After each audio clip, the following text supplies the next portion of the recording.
del tema conquistando fortalezas. Algunos creen que el Evangelio es para los viejitos, para las mujeres viudas, para la gente grande y para los niños.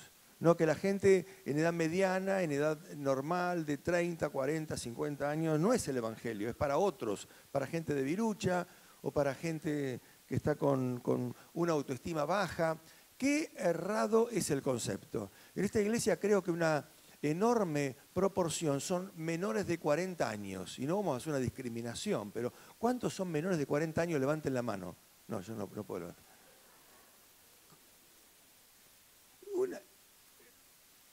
Una enorme mayoría, ¿no?, de menores de 40 años. Y estamos en la iglesia porque nosotros hemos entendido que el Evangelio es para gente valiente, para gente fuerte, para gente que sabe que el Evangelio no es algo para debiluchos ni para gente endeble.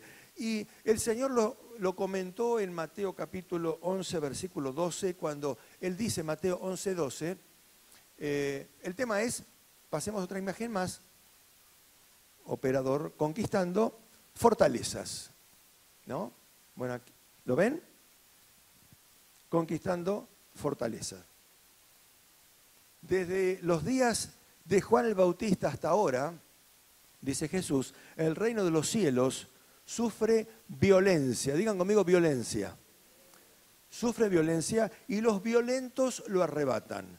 O sea que el reino de los cielos no es algo que cualquiera endeble y con poco ánimo se acerca y dice, bueno, yo quiero ser salvo. Es para gente violenta, gente forzada y también en la segunda parte dice que los violentos van a intentar hacer desistir al violento que intenta arrebatar el reino de los cielos, ¿no? Entonces hay un conflicto, una violencia declarada por el mismo Señor Jesús en todo aquel que intenta involucrarse en el reino de los cielos. No es para gente timorata ni debilucha, es para gente realmente forzada y valiente. Así que el reino de los cielos es violencia. Y hay un principio espiritual que nos relata la Escritura, que hay dos reinos en guerra, antagónicos, irreconciliables, imposible encontrar un esquema de paz en el conflicto entre estos dos reinos, el reino de Dios y el reino de Belcebú, el reino de las tinieblas, el reino de Satanás. Estos reinos no pueden ponerse de acuerdo, no hay forma de amigarlos, no hay forma de lograr un armisticio, un condicionamiento, nada puede reconciliar estos dos reinos. La guerra es declarada, abierta y total. Es un reino, es un reino que pelea contra el otro reino. Ahora, imagínense ustedes, por ejemplo, si Argentina nadie lo desea, ni lo digo esto como una expresión muy teórica. Imagínense que Argentina entrara en guerra con Brasil, con un país vecino. Imagínense que entrara en guerra. Ninguno de nosotros, que somos argentinos, puede estar neutral. A los que tienen menos de 30 años y que ya hayan hecho instrucción, seguramente los llaman, inclusive como voluntarios, para prepararse, para alistarse y poder combatir. A los demás los van a citar para apoyar económicamente o para estar atentos a lo que significa una guerra. No hay forma de estar neutral en una guerra. No hay forma de que alguien pueda decir, yo soy patriota, pertenezco a Argentina, pertenezco al reino, al país de Argentina y yo no me involucro, me mantengo afuera. Porque la guerra involucra y compromete a todos. ¿Estamos de acuerdo? No queremos ningún tipo de guerra, pero así son las reglas, así son los códigos. La diferencia entre una guerra entre países y una guerra entre el reino de Dios y el reino de las tinieblas es abismal. En una guerra entre países hay códigos de ética, hay códigos que se respetan casi siempre. Cuando alguien cae prisionero, cuando alguien ya no puede luchar más o está herido, la fuerza vencedora lo lleva, lo cuida, lo lleva al hospital, lo atienden, lo mantienen con cierta dignidad, lo alimentan, ¿no? En la guerra espiritual entre el reino de las tinieblas y el reino de la luz y el reino del Señor hay inclemencia absoluta. En el reino de las tinieblas, cuando alguien cae herido, cae lastimado, cae golpeado, no hay misericordia, no hay ninguna consistencia, nada que haga desear que ese herido pueda restaurarse y un día volver de vuelta con su familia. Por eso dice la Biblia que el diablo vino para hurtar, matar y destruir. Él no vino para hacer un armisticio o para hacer un arreglo o un acuerdo con el reino opuesto. Entonces hay una guerra espiritual. Hay una guerra en los cielos, hay una guerra que no se combate en el espacio natural, sino es una guerra de intereses espirituales. ¿Y por qué hay una guerra espiritual? ¿Por qué estamos en este lío de una guerra espiritual? Porque Satanás se rebeló, Satanás en los orígenes se rebeló, se tomó una parte de los ángeles que había en el cielo, un tercio de los ángeles, y se puso del bando opuesto de Dios y su interés es ofender, neutralizar y cancelar todos los designios de Dios. Y todo lo que el diablo hace es caótico, anárquico, todo lo que él propone es lo opuesto al orden, a la estabilidad, a la paz, al amor, que son las reglas del reino de Dios. ¿Y contra quién luchamos? ¿Contra quién peleamos en esta guerra? ¿Contra brasileros? ¿Contra paraguayos? Lo hablo en un sentido muy amoroso y teórico. No, peleamos contra, ahora lo vamos a leer, como lo describe el apóstol San Pablo, contra espíritus, contra huestes de maldad en las regiones celestes. ¿Y cómo podemos pelear eficazmente? En toda guerra, cada uno tiene que ocupar un lugar clave, ocupar un espacio estratégico y no molestar al objetivo de la victoria, ¿no? Imagínense que hay un preparativo de guerra y sale un adolescente o un ancianito o una viejita con la bolsa para comprar las papas y cruza justo por el medio del campo de batalla. Está obstaculizando porque nadie quiere tirar porque es mi abuela, dice uno. No tires porque es mi familiar. Entonces, muchas veces, algunos en la guerra, sin quererlo, sin intentarlo, hacen que la efectividad disminuya, que la efectividad se neutralice porque ocupamos un espacio inadecuado, estamos en un lugar que no tenemos que estar o nos oponemos a lo que se decide como campo de batalla. Y esta guerra es contra espíritus malignos. Ustedes los quieran ver o no, y no les digo esto para que esta noche no duerman. Yo cuando era chiquito había una serie que a mi mamá le encantaba. Era Narciso Ibáñez Menta, ¿no?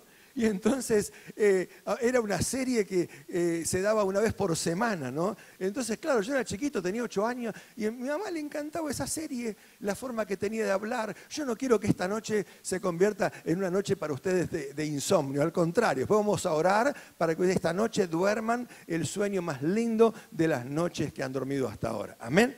Pero tenemos que hablar que hay espíritus malignos, aunque no los veamos o no tengan una figuración corpórea, esos espíritus existen, son reales, activan, funcionan, caminan, tienen autoridad, tienen territorios, se comunican y hacen todo lo posible para neutralizar a la iglesia, para que los creyentes nuevos se desanimen. Son espíritus malignos en acción. Hace que las personas estén enfermas, dolidas y mortificadas. Y yo les quiero leer ahora en Mateo capítulo 12. Vamos a leer Mateo capítulo 12, versículos. ¿Lo tenemos? Mateo capítulo 12. Miren lo que dice. Entonces, fue traído a él un endemoniado, 12:22, ciego y mudo. Y le sanó de tal manera que el ciego y mudo veía y hablaba. Y toda la gente estaba atónita y decía, ¿será este aquel hijo de David? Pero los fariseos al oírlo decían, este no echa fuera los demonios, sino por Belcebú, príncipe de los demonios. Y sabiendo Jesús los pensamientos de ellos, les dijo, todo reino dividido contra sí mismo es asolado, y toda ciudad o casa dividida contra sí misma no permanecerá. Y si Satanás echa fuera a Satanás, contra sí mismo está dividido, ¿cómo pues permanecerá su reino? Y si yo echo fuera los demonios por Belcebú, ¿por quién los echan vuestros hijos? Por tanto ellos serán vuestros jueces, pero si yo por el Espíritu de Dios echo fuera los demonios, entonces ciertamente ha llegado a ustedes el reino de Dios. Porque ¿cómo puede entrar alguno en la casa del hombre fuerte y saquear sus bienes si primero no le ata. Y entonces podrá saquear su casa. Amén. Gloria a Dios. Dice la Escritura que apareció en el camino del Señor un endemoniado. Estaba ciego, mudo y endemoniado. Y esta es la postura de la gente hoy que no puede ver las cosas de Dios porque están ciegos. Uno les muestra el Evangelio, le mostrás la palabra de Dios. Es tan clara, tan dulce, tan sencilla para nosotros, tan comprensible. Pero el ciego no puede ver la palabra de Dios. El ciego no puede ver los acontecimientos, no puede ver que este mundo va hacia un desenlace profético, tal cual como el Señor, como Daniel, como Isaías, como los profetas, como lo han anunciado. No lo puede ver porque está ciego. Pero Jesús vino para dar vista a los ciegos, gloria a Dios. El ciego, este endemoniado también estaba mudo, no podía hablar. La gente que no conoce al Señor, la gente que no conoce a Dios, la gente que no tiene comunicación visual con la realidad del Evangelio, también está muda, no puede hablar, no puede comunicar sus dolores, no puede comunicar lo que siente, no puede comunicar lo que hay dentro de ellos. Y también sordos porque no pueden oír, no le entra la palabra, le entra la palabra y le sale, no pueden entender, no pueden comunicarse. Pero qué hermoso es que Jesús vino. Como dijo Lucas capítulo 4, cuando en la sinagoga el Señor se para, yo he venido para liberar a los cautivos, para dar vista a los ciegos, para poner en libertad a los oprimidos del diablo. Gloria al Señor. Él vino justamente para esto, para dar vista al que no tiene vista, oído al que no oye y para hacer que el que no puede hablar pueda hacerlo. Entonces, los fariseos podían enseñar la Biblia, podían enseñar la Torá, podían enseñar el Antiguo Testamento, podían hablar de Moisés, podían hacer muchas cosas. Lo que no podían hacer era liberar a un endemoniado, no lo podían hacer. Entonces se mordían las uñas, se mordían los codos de bronca, de enojo, y se les ocurre inventar que Jesús echaba a los demonios por la autoridad que Belcebú, el príncipe de los demonios, le daba. Qué ocurrencia, ¿no? Para desautorizarlo, para hacerlo sentir inservible y para hacer sentir que esto que estaba haciendo no era correcto ni apropiado. Pero Jesús, con la santa paciencia, con esa palabra profunda, extraordinaria, cada palabra de Jesús es hermosa, es una sentencia. Jesús les dice, si Belcebú, ¿no?, manda demonios para liberar a los demonios, el reino está dividido, el reino se viene abajo, porque todo reino dividido contra sí mismo no puede permanecer. Entonces el reino del diablo no puede echar a los demonios, porque ellos son los que mandan a los demonios a que ocupen lugares, que ocupen personas, que ocupen territorios, que ocupen hogares, familias también, demonios que se meten en los hogares, en los matrimonios, en las familias, en las relaciones de los padres con los hijos. Son demonios que los manda el diablo y el diablo no va a echar esos demonios y los mandó él los comisionó. Entonces yo no echo a los demonios por Belcebú, los echo por la autoridad que mi Padre me ha dado. Gloria a Dios. Amén. Y hermanos, esa autoridad también te la ha dado a vos el Señor y me la ha dado a mí. Vayan y sanen a los enfermos, echen fuera demonios y donde quiera que vayan, digan la paz sea en esta casa. Qué hermoso es que Jesús echa a los demonios, nos da autoridad para hacerlo nosotros, para sanar enfermos y para traer paz a los hogares y paz a las familias. Y el reino de Belcebú, el reino de Satanás, es un reino organizado, es un equipo que no está trabajando al azar. Si bien los demonios son anárquicos en su esencia y en su motivación y en su funcionamiento, tienen cierto orden. Y en Efesios capítulo 6, versículo 12, Pablo le dice a los efesios y nos dice a nosotros que no tenemos lucha contra sangre y carne, sino contra principados, contra potestades, contra los gobernadores de las tinieblas de este siglo, contra huestes espirituales de maldad en las regiones celestes. Amén. Cuando Pablo habla de que no tenemos lucha contra sangre y carne. En la versión NTV dice no tenemos lucha contra enemigos de carne y hueso. Nuestra lucha no es contra personas, no es contra alguien de carne y hueso. Y la versión NBI dice no tenemos lucha contra seres humanos. Nuestra pelea no es contra personas, nuestra pelea no es contra individuos, nuestra pelea es contra huestes, contra ejércitos organizados. Huestes significa ejército organizado, demoníacos que están alistados para pelear contra nosotros. ¿Cuántos dicen amén? ¿Alguien tiene miedo? Muy bien, muy bien. Entonces seguimos. Que están organizados en regiones celestes. Están en regiones celestes. Algunos oran a veces y le dicen, Satanás, te ordenamos y te mandamos al abismo del infierno para que te encierres en el infierno y no salgas más del infierno.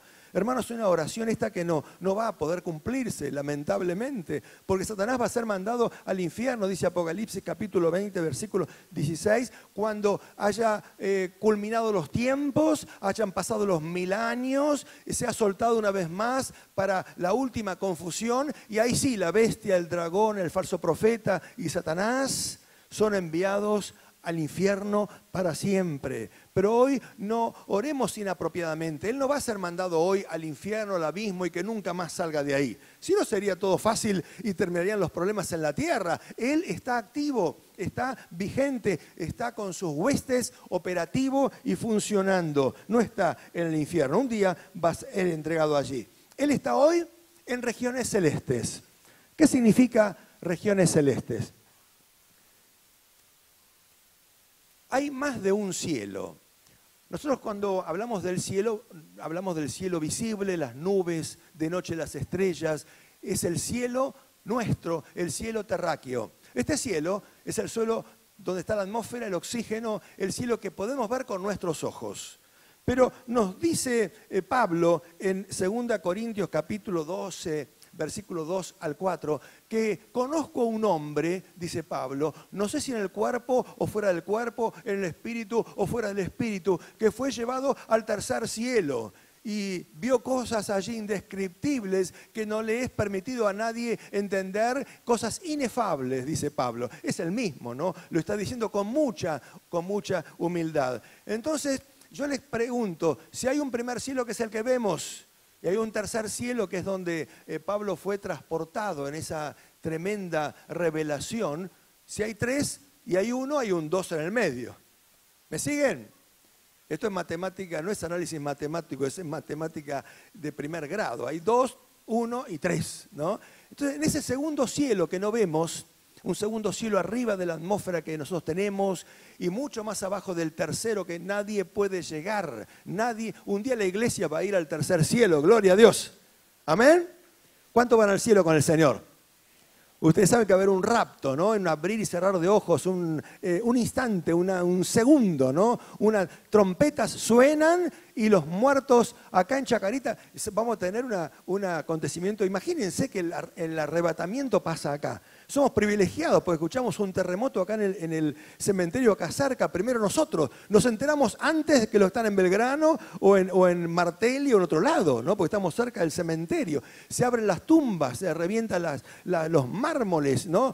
Primero los muertos, dice Pablo, resucitarán primero, ¿no? Se levantan los muertos, imagínense, ¿no? Los guardianes, los que están ahí regando las plantitas, esperando, no riegan nunca nada, pero viene un familiar, ¿no? Con una florcita y se ponen a regar, ¿no? Como diciendo, te cuidé toda la semana la lápiz. Entonces le da un 10 pesos, un 20, ¿viste? Trabajan. Imagínense los que están regando ahí, que se levante la tumba y salga el muerto resucitado. Se desmayan. Ojalá que sean cristianos y se van con el Señor, ¿no? Porque si no quedan ahí desmayados y muertos. Y nosotros, los que hemos quedado, seremos transformados. Así que si pesás 110 kilos, 105, 92, 80, lo que sea, vas a tener un cuerpo que se levanta. Si tenés 80, 90 años vas a parecer de 30, jovencito, ¿no? Todos los dientes de vuelta, todo el pelo de vuelta, ¿no? Qué lindo, ¿no? Y subimos con el Señor, subimos en las nubes para encontrarnos con el Señor en las nubes. ¿no? Y de las nubes, que es el primer cielo, pasar al segundo cielo e ir al tercer cielo. Bueno, esto lo vamos a predicar otro día, pero qué extraordinario lo que va a pasar cuando el Señor venga a buscar a su iglesia. Vamos a entrar en el tercer cielo. Pero en este segundo cielo que existe, que es real, habitan los demonios, habitan Belcebú, príncipes, potestades, gobernadores de las tinieblas, en ese segundo cielo. Ahora, ¿la Biblia autoriza o convalida que hay un segundo cielo? Y sí, el primer texto de la Biblia, Génesis capítulo 1, versículo 1, dice, en el principio creó Dios los cielos y la tierra.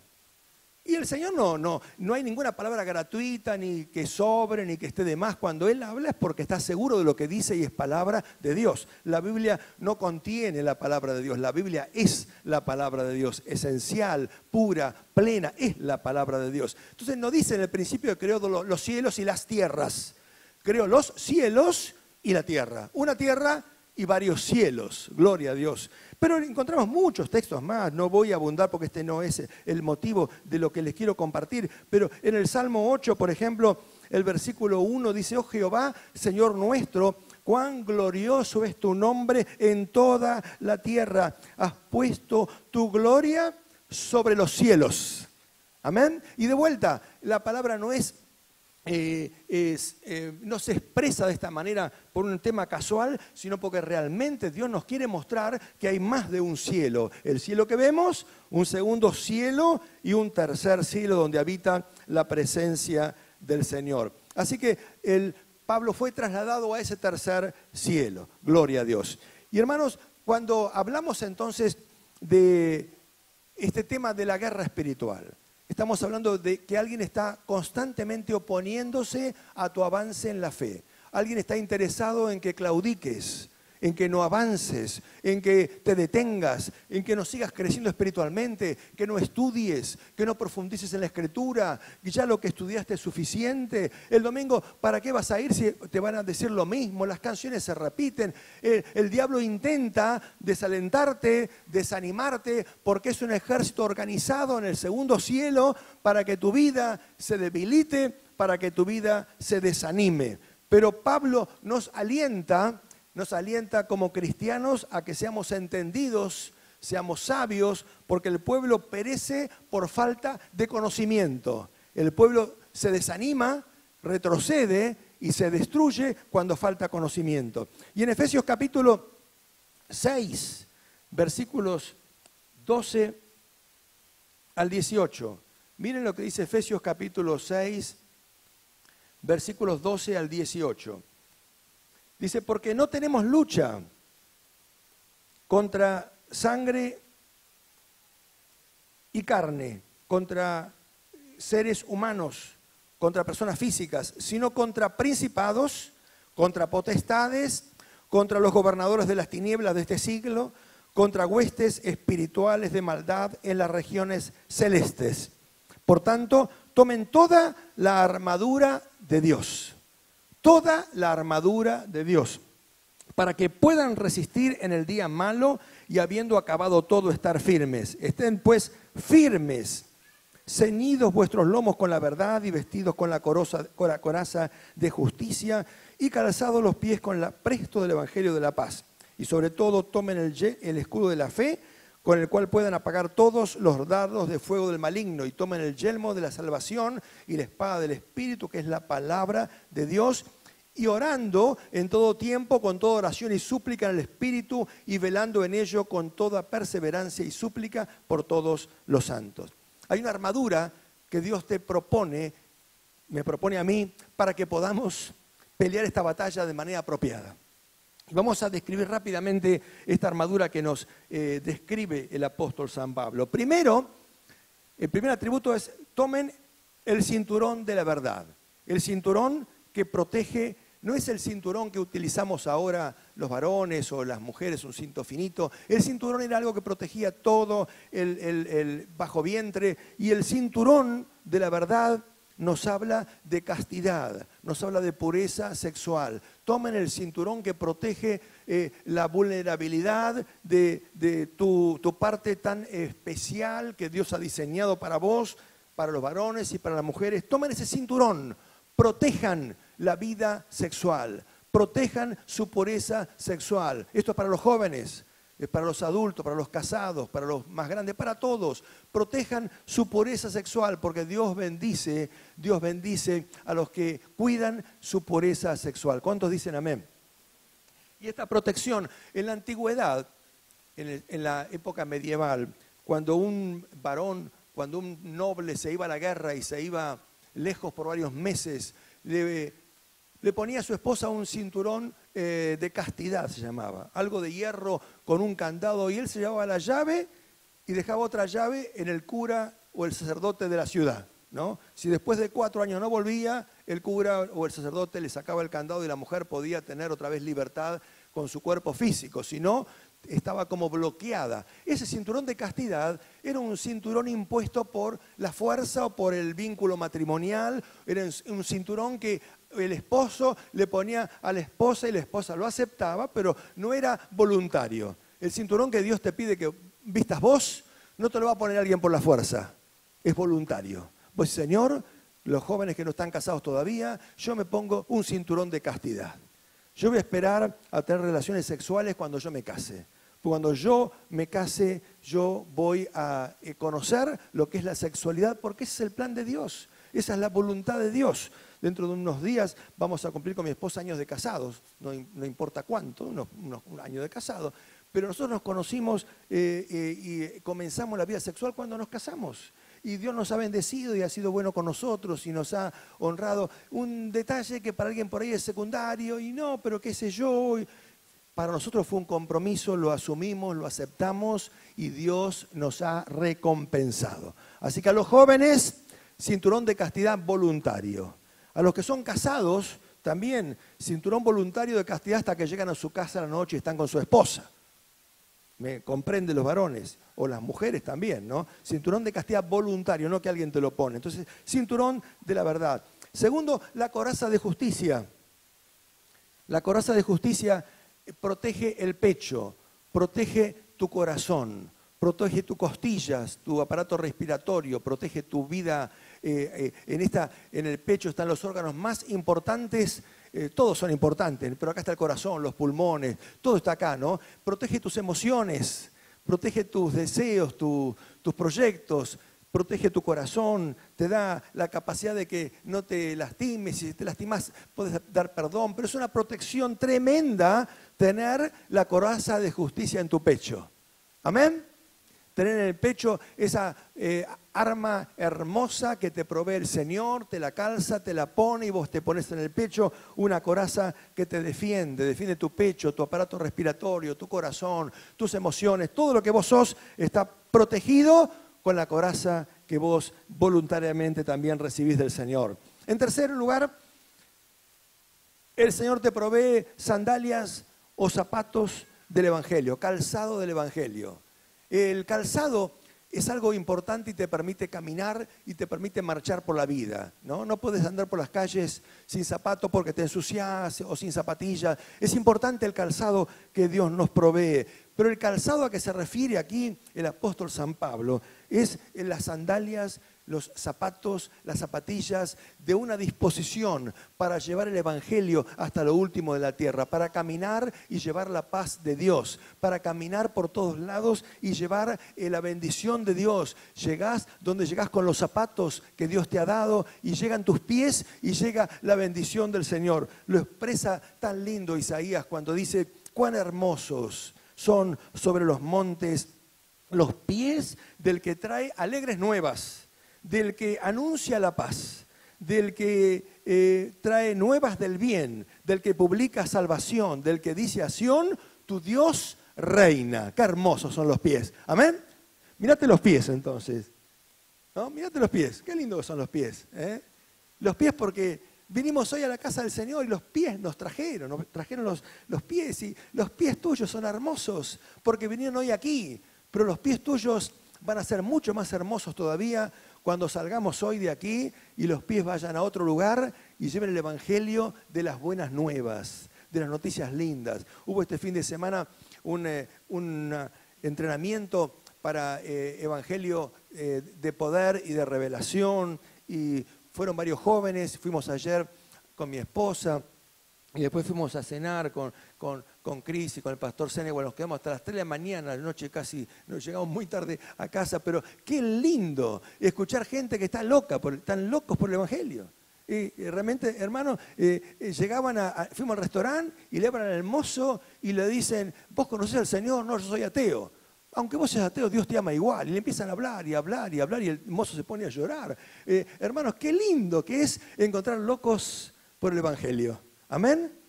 Basta de formalismo, de estructura, de sentirnos que tenemos que ser ordenados. Qué bueno es, ¿no?, volver a los principios que decía Pablo: el Evangelio es locura para los que se pierden, para nosotros es poder de Dios. Y hermanos, tus pies, tus zapatos, tus zapatillas van a ser mucho, mucho más hermosas cuando salgas de acá y lleven paz y bendición a alguna persona, a algún lugar. ¿Cuántos dicen amén? El cuarto atributo que Dios te provee es el escudo de la fe. Es un escudo. Pablo hace alusión a la indumentaria o el equipamiento del ejército romano. Y los romanos tenían un escudo que era casi grande como una puerta. Imagínense una puerta grande de departamento, una puerta, y se agarraban así de las manos. Y ese escudo los protegía de dardos, de flechazos que venían del enemigo. Ellos se ponían ahí con ese escudo y la protección era garantizada porque el escudo de la fe los protegía. No podemos andar sin escudo. No podés caminar por la vida cristiana sin escudo de la fe. No podés no tener fe para entender que mi Dios es el que te va a fortalecer, el que suple todo lo que te falta.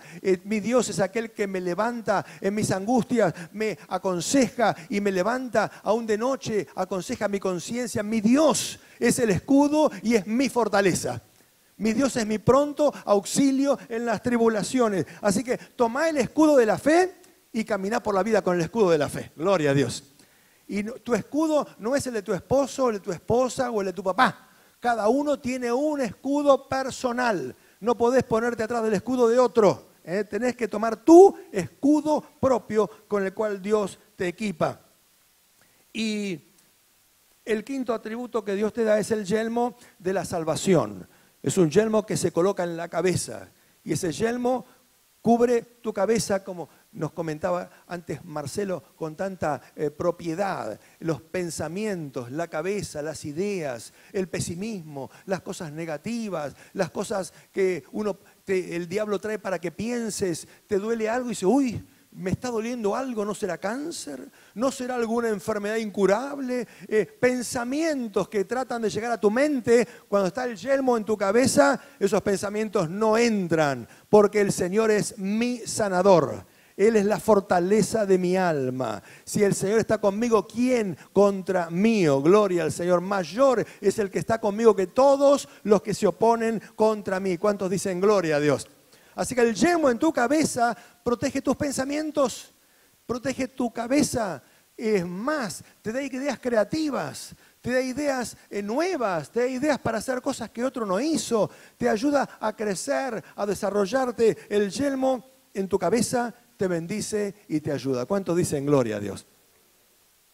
Y por último, o como penúltimo, el Señor te da la espada del Espíritu. Ahora, noten que los 5 primeros elementos que comentamos eran elementos defensivos, ¿no? Los zapatos, la sandalia, el escudo, el cinturón, el pectoral, todo defensivo, todo para defendernos. Pero ahora un solo elemento es agresivo y es la espada del Espíritu. La espada que te permite vencer. La espada que te da autoridad para decir, toda autoridad me ha sido dada, dijo el Señor, y esa autoridad se las doy a ustedes ahora. Nos empoderó a nosotros. Nos dijo, ustedes ahora serán investidos, dice en Hechos capítulo 1, de poder de lo alto cuando venga el Espíritu sobre ustedes y me serán testigos. Pero no testigos así nomás, testigos equipados y testigos con una espada, para machetear, para abrir camino y para decir, córranse, porque acá pasa una hija de Dios, pasa un hijo de Dios. ¿Cuánto le dan un aplauso al Señor? Gloria a Dios,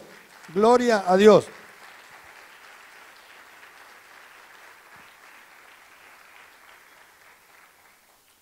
Y hermanos, la palabra, esa espada, tiene un alcance hasta donde llega tu brazo y llega a la punta de la espada, ¿no? tiene un alcance en cierta manera limitado, porque vos no podés de aquí con la espada dañar o impactar a alguien que está a una cuadra. Serán 2 metros, 2 metros y medio, 3 metros más, no llegás con la espada y con tu brazo. Pero ahora nos da una última herramienta, una última arma, el apóstol San Pablo, que no tiene límites, llega mucho más lejos que la espada, mucho más lejos de todo lo que podemos alcanzar, y dice en el versículo 18, orando en todo tiempo, con toda oración y súplica en el Espíritu, velando en ello con toda perseverancia por todos los santos. La última arma, la espada es poderosa y la oración, tremendamente poderosa. Es un misil que no tiene límite. La oración llega hasta donde no podemos llegar físicamente. Por eso que cuando oramos aún por un enfermo que está en otro lugar, la oración llega hasta donde no podemos llegar físicamente. Hasta ahí llega nuestra oración. Gloria a Dios. Amén. Así que, hermanos, el equipamiento del Señor es imprescindible, necesario para poder ser vencedores. Y este equipamiento no trae nada previsto para tu espalda. No trae nada previsto para tu espalda. Por eso que dice la Escritura que tenemos que seguir al Señor hasta el fin, y si alguno retrocede, no va a agradar a mi alma. Los que retroceden y le dan la espalda al Señor y dejan el camino del Señor son presa de cualquier arma mortal y caen en el campo de batalla. No se puede ir atrás una vez que has conocido al Señor. Por eso que algunos que han conocido el Evangelio y luego lo han dejado, el Señor con dolor dice, mejor hubiera sido que nunca lo hubieran conocido. Porque ahora conocieron al Señor y al alejarse del Señor son víctimas de su conciencia, son víctimas de los recuerdos de los ataques del diablo, son hostigados, son avergonzados, son tratados como rehenes, como prisioneros, pero no de guerra para darles de alimentarlos, sino para destruirlos. Pero Dios ha venido para darnos victoria, bendición y vida en abundancia. Gloria a Dios. Y hermanos, en el nombre de Jesús, yo en esta tarde quiero hablarles a los que están en medio de batallas complicadas. Batallas familiares, batallas personales, batallas matrimoniales, batallas con los hijos, batallas financieras, peleas. Y lo que puedo decirte en esta tarde por el Espíritu Santo es que si la batalla no está de tu mano, no estás ganando la batalla, es sencillamente porque alguna parte del equipamiento no está funcionando bien. Bajaste el escudo, bajaste la defensa de la fe, porque tus zapatos te los quitaste y no tenés la gracia y la agilidad para poder caminar en los caminos del Señor, y los cardos te lastiman los pies. Porque te quitaste el cinturón que protege tu sexualidad, tu pureza, y al quitártelo sos víctima de los ataques, de la vergüenza que el diablo trae a tu corazón, a tu mente, a tu espíritu. Te daña, te lastima, te humilla, te avergüenza. Si te quitaste el yelmo de la salvación de tu cabeza y no tenés la cabeza sin casco, es peor que andar en moto sin casco, porque andando en moto sin casco te puede dar un chichón o te puede lastimar, pero si estás sin el yelmo en tu cabeza, la herida significa la muerte y la muerte eterna. Entonces, en esta tarde sentís en tu corazón que la pelea es real, porque hay espíritus demoníacos en los aires. Y si ustedes leen en el libro de Daniel, Daniel comienza a orar por Jerusalén. Daniel comienza a orar por su pueblo que había sido ofendido, que había sido lastimado, que había sido dañado. Y cuando él comienza a orar, sale el príncipe Gabriel desde el destino del tercer cielo para venir a asistirlo, pero tarda 21 días en llegar. Y cuando llega, le explica, Daniel, desde el momento que comenzaste a orar, fui comisionado para venir a darte nuevas noticias, pero se me opuso el príncipe de Grecia y vino Miguel a ayudarme y ahí peleamos. Tardó 21 días la pelea para 2 tremendos vigilantes y oficiales del Señor. Así que imagínense nosotros que somos humanos, endebles, también tenemos que entender que la pelea no es fácil, que la pelea es dura, que la pelea es complicada. Por eso el martes que viene, primer martes de marzo, empieza marzo, tenemos primicia de 12 horas de oración. 12 horas de oración, desde las 8 de la mañana hasta las 8 de la noche. Empezamos de 8 a 8. Los invito a todos. Nadie debería no venir aunque sea una hora a orar. Digo una hora porque Jesús les dijo a los discípulos, cuando Él estuvo solo en agonía y volvió y los vio durmiendo, ¿no pudieron orar conmigo una hora? Así que tomemos esas palabras, ¿no? Mínimo una hora, ¿eh? Pero nadie debería no tomar este compromiso. A las 8, a las 9, a las 10, puedes venir a las 11, a las 12, el que puede venir 2 horas.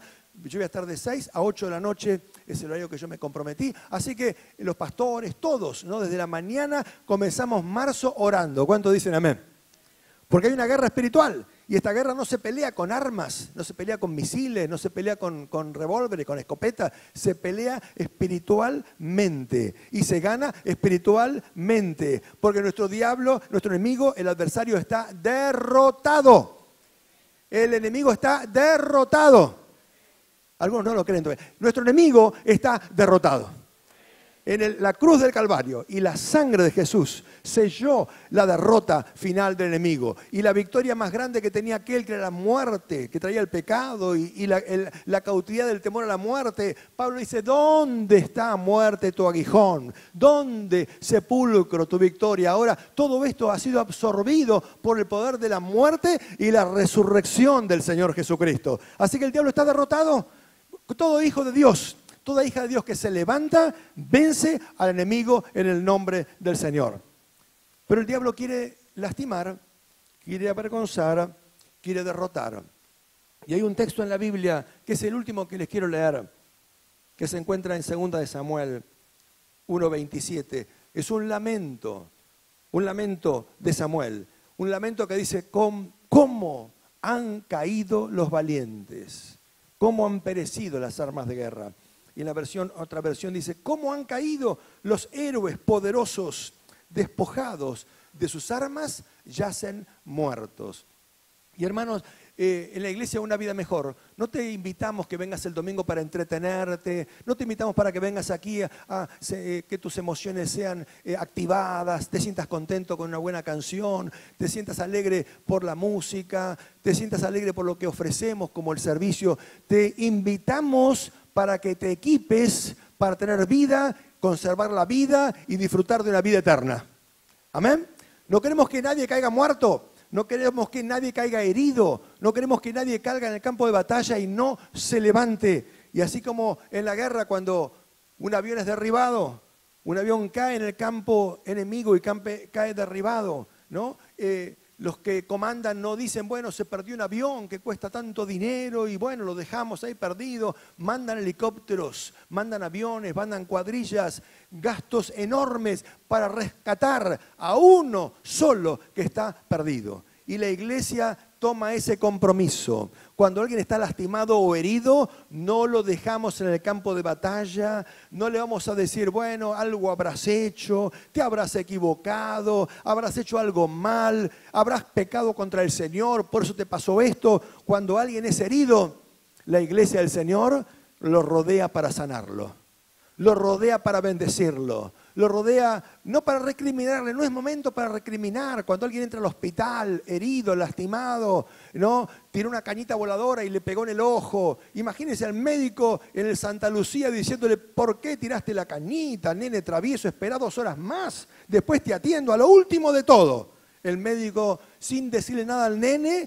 le agarra el ojo, lo mira, lo cuida, le cosen, lo ayudan y recupera otra vez la vista. Gloria a Dios. Después el papá se ocupará de retarlo, pero no es el momento, cuando alguien está herido, de agregar a la herida daño o dolor. Amén. Es el momento de curar y de sanar. Y la iglesia está para sanar. Esto es un hospital, pero también para advertir. Si no te equipás, corres peligro de muerte. Corres peligro de muerte. Saúl se equivocó y en todas las páginas de la Biblia Belcebú recorre la historia bíblica buscando a quién matar. Hirió mortalmente a Adán con el pecado, hirió a Caín en su corazón cuando le puso el concepto de envidia y de celos y matar a su hermano, hirió a Sansón mortalmente cuando lo hizo equivocar y le hizo elegir la mujer equivocada y pecar contra Dios, y termina ciego, termina siendo el hombre más fuerte de su época, termina humillado en un auditorio haciendo reír a los filisteos. ¿Cuántos héroes? Y Saúl mismo, llamado a ser el primer rey de Israel, el rey que su descendencia iba a gobernar siempre, Saúl se equivoca, se apresura, hace lo que no debe hacer, y Saúl rasga el borde del manto de la bendición de Samuel y cae en pecado, y Saúl y su hijo mueren en batalla. Y el lamento de Samuel es cómo han caído los valientes, cómo han sido despojadas de sus armas y ahora yacen muertos. Pero esta noche queremos orar, hermanos, porque no vamos a recriminar a los que tienen algún conflicto, alguna guerra, alguna batalla, alguna herida. No los vamos a recriminar, no los vamos a hacer sentir mal por qué se equivocaron, por qué les pasó esto. Y yo siento en mi corazón que hay muchas personas esta tarde que están pasando conflictos muy, pero muy fuertes. Algunos ni los pueden confesar porque son cosas íntimas, personales, cosas que avergonzaría comentarlas a otros. Pero cuando hablas con el Espíritu Santo, no hay nadie más, no hay consejero más dulce que el Espíritu Santo. Cuando hablas con el Espíritu Santo, cualquier cosa que le cuentes no te hace avergonzar, no te hace sentir mal. Simplemente te escucha, te mira, te entiende, aunque sea lo más horrible que puedas contarle, y tiene una respuesta, un toque de gracia y de favor para vos.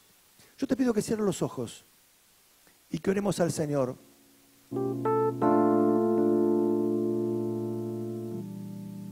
Señor, en el nombre de Jesús,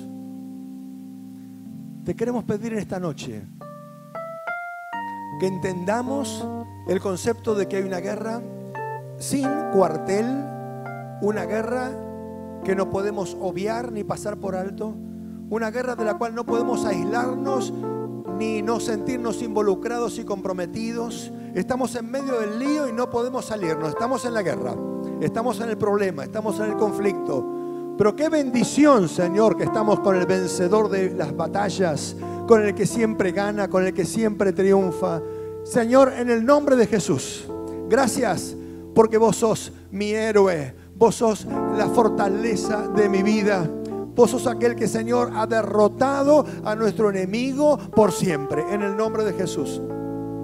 Y esta noche, Señor, queremos, con esta oración a la cual nos estimula Pablo, queremos orar por todos los santos.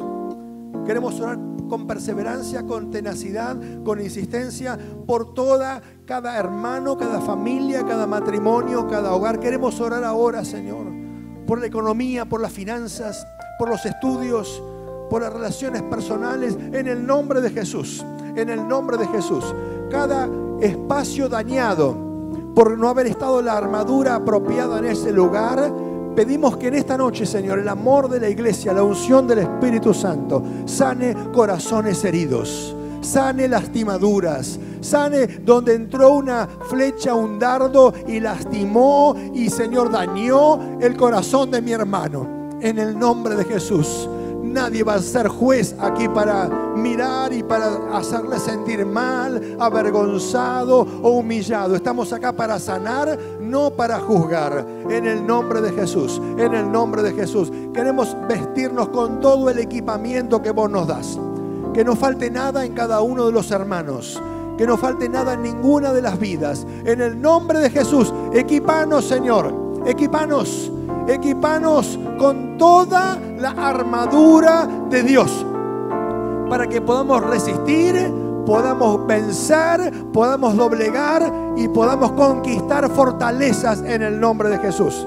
Señor, atamos en el nombre del Señor, atamos al hombre fuerte de la ciudad de Buenos Aires, atamos a aquel que se ha adueñado de la ciudad ya por décadas, sobre esta ciudad, designios de masonería, designios de brujería, designios, Señor, de ídolos que han llevado a la ciudad a ir en pos de dioses extraños, a levantar lugares altos donde solamente, Señor, vos deberías estar. La ciudad ha puesto, Señor, ha levantado personas, ha levantado ídolos, ha levantado, Señor, imágenes, ha levantado estructuras. En el nombre de Jesús atamos esas potestades, las podemos atar, Señor, y declaramos cielos abiertos sobre la ciudad de Buenos Aires.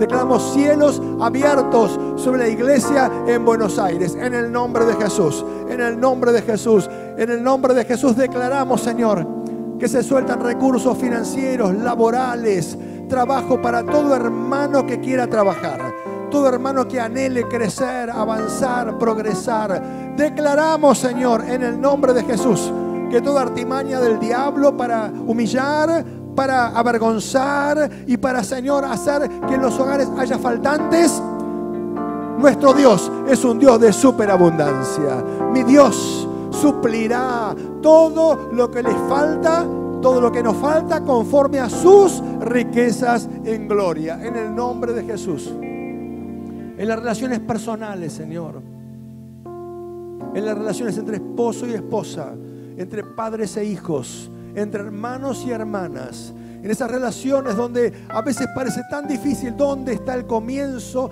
del ovillo para resolver esto?